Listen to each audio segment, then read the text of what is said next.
Bagong pinuno ng 83rd ID, formal nang itinalaga. Narito ang report. Itinalaga bilang bagong commanding officer ng 83rd Infantry Battalion na si Lieutenant Colonel Randy Loreta sa isinagawang change of command ceremony nitong Sabado, Agosto 10.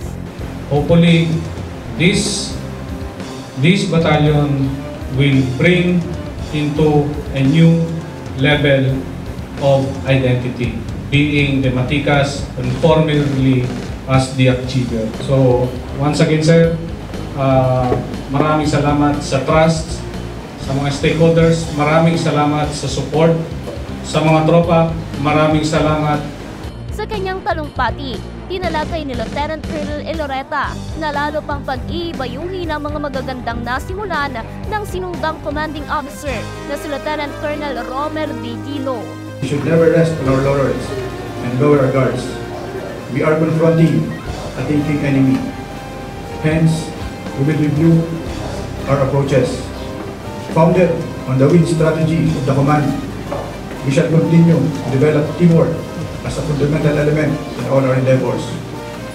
Efficiency and effectiveness as our key concepts to drive us in excellence, both on sustainment and operations. We shall be agile to easily adapt to changes, expand to any eventualities, and leverage opportunities.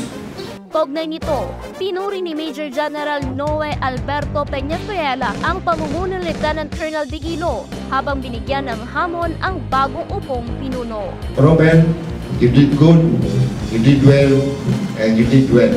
Palapakan natin sa Robert. Si Randy naman, Randy, I know you well. So, tapusin yung dapat tapusin.